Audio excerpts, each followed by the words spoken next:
And Hey, Johnny, yeah, hey Javier, how how's are it you doing? going? Yeah, pretty good. Yeah, and let me just do a self-introduction. My name is Tony.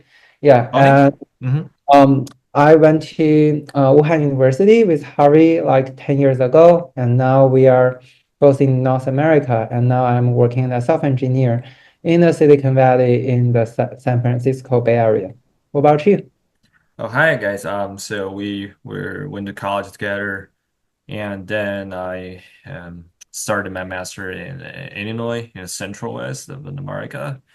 Been working overseas for a while. Then I'm currently working in Canada in a public practice firm.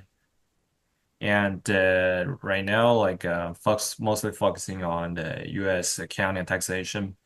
And while my brother, he switched from financial engineering to engineering, and he gave up finance. Did you give up finance or I no? kind of give up my finance in my day job, but I'm still kind of like doing a little bit of trading. Yeah, Ah, kind of like working as a trader at night and working as a software engineer, working as a coder by the day. so you're an engineer in the day. You're the finance guy at night. So you're still in financial engineering. Yeah, that's correct. Yeah, it's like I'm getting the best of both worlds. Nice. And have you ever heard that the stock market had a recession these few days? Yeah, and I heard a lot of friends talking about how the financial market just crashed, and then during the past few days, they probably lost half of their stock portfolio, or they just downgraded from billionaire to millionaires. Oh, Yeah, and I think a lot of people have already felt the pain from the Trump administration's tariff policy. And I think this is kind of like a lot of people they are pretty distracted during work. Yeah, because probably their TSMC or their Nvidia or their Meta dropped around 20% from the all-time high. So people are not happy. Yeah, but we still have to do what we need to do. right. But so So, what caused the market crash? yeah.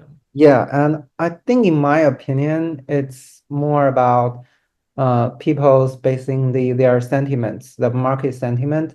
It shifted kind of like really swiftly after kind of like since last month. Yeah, because Trump pushed out the tariff policy and no one expected him to go with the tariff really hard, especially on its good neighbors like Canada, Mm. Mexico. Yeah, we're not surprised if he pushed 100% tariff on China. That's what he did like 4 years ago. Yeah, there's no surprise. But how he's basically levying those tariff policies on its allies, like its neighbors, and potentially probably will also have the policy on the European countries, who are also used to be Americans' best friends. And so I think this is really unexpected. And I think this kind of uncertainty about Trump's tariff policy really shocks the market and the traders, the financial institutions, they're not so sure what might be happening in the next 4 years. And so they are dropping a lot of positions on the tech stock and also on other stocks. And so the index, like the Nasdaq and also the S&P 500, I think they dropped a lot, and especially considering from the all-time high, I think the Nasdaq dropped around 13%, and S&P 500 also probably dropped around 10%. I think starting from last week, the Nasdaq goes into certain, we call it the correction. Yeah, it goes from the high to the low.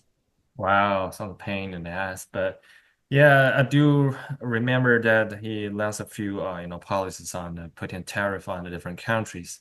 And I do understand that like for companies that have factories overseas and they build products they sell back to the States, and then they'll definitely increase their costs. That's decreasing their net income, and overall like the value for their stocks will definitely uh, you know go down because the more the cost that hit the net income.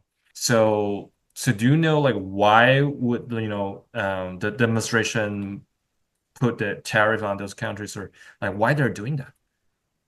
I think this is a really great question. And I think the first thing from the political perspective, Trump got elected because he's kind of like a populist, right? And so basically he's trying to advocate for the people who are like who used to be the nobody here in the United States.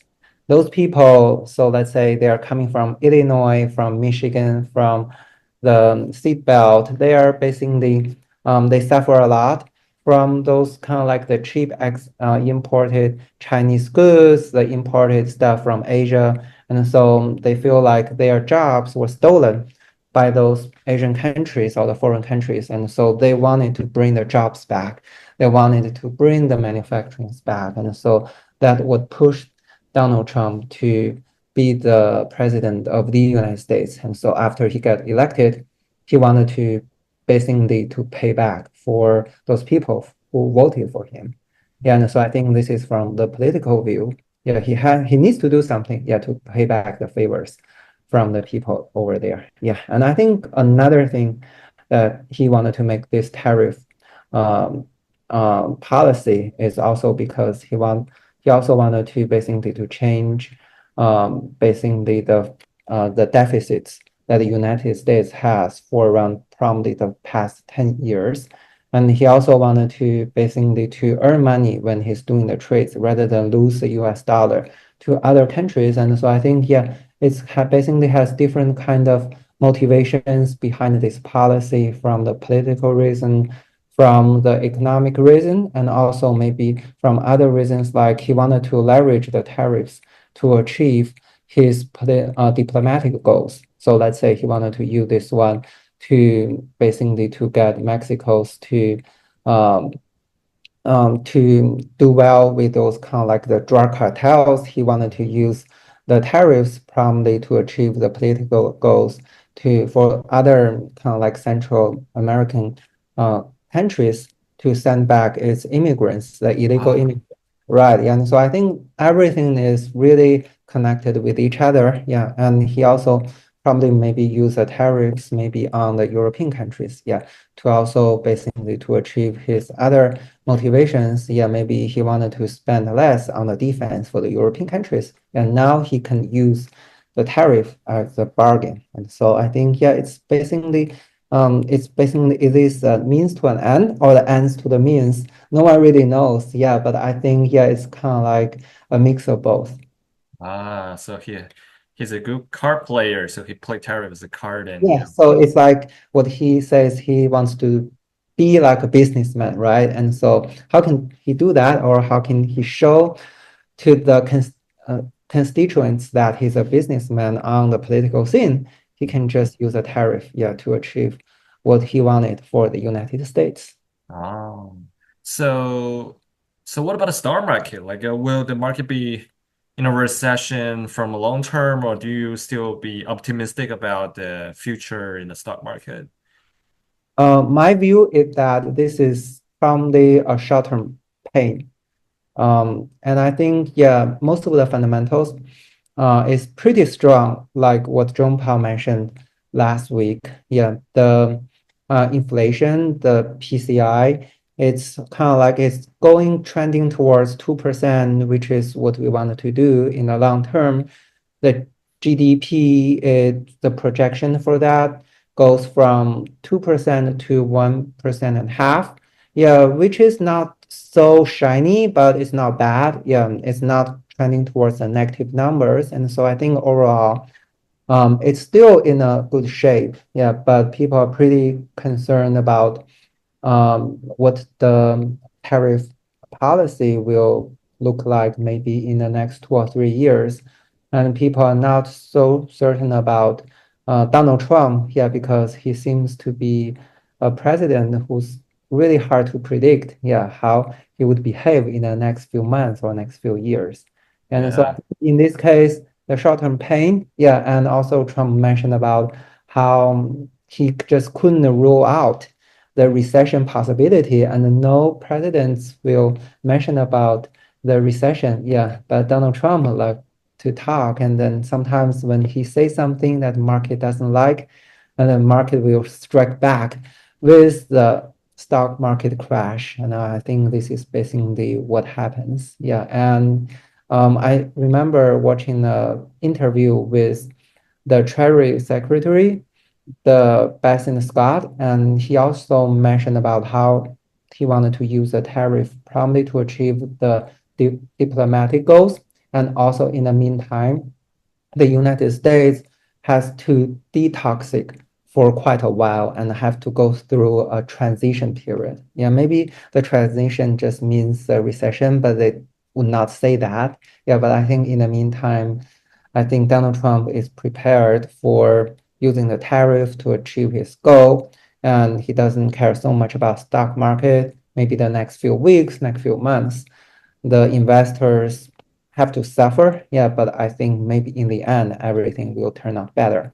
So kind of like a short-term pain and long-term gain here. Yeah, that's great. Yeah, that's good summary. Yeah, but it's really hard to predict the market for the next Yeah, few quarters. But let's yeah, see we if don't have the crystal balls. Yeah, yeah. otherwise we don't have to do this YouTube. We're millionaires. Gonna screw up everyone else. I absolutely agree. Yeah, yeah. If we know we can predict the market precisely, we'll, start investing all our money, and pour them in the market, and hopefully we can, um, generate some good return. Mhm. But I really look forward to seeing what the market will be like in the next 3 to 4 years, and what would the world be look like in the next 3 to 4 years. And that's very interesting thing to see. Definitely, We're yeah. witness it. Yeah, and another thing that I like to mention is about the VIX, which is like the fear gauge for the stock market. And then the VIX normally it's around 10 or 15, yeah, which is the normal range. And the higher the VIX goes, the more fear you can just smell from the stock market. And now, and basically during the financial crisis, the VIX shoots up to around 30, 40, 50. And most of the time it stays below 20. And yesterday, I think, or today, it goes up to 27. And so I think here this is also a very good metric to see how the market goes. And most of the time after it closes around 27 or 28, it will drop. Yeah, which means that we might be approaching the near-term bottom. Yeah, but who knows what Trump will say tomorrow or next week. And so if you are optimistic about the stock market in the United States, you can kind of like do a little bit of buy the dip, you can buy the index fund like the SPY or the QQQ or the VOO, or you can just buy those technology stock with very good fundamentals like Google, Meta, Microsoft, also Nvidia. But if you wanted to be cautious and you can just stay until the fundamentals becomes clear and Trump becomes more predictable until you deploy your resources in the financial market. And you can also, if you're a sophisticated investor, you can also buy the call options and put options at the same time if you're expecting the volatilities to continue.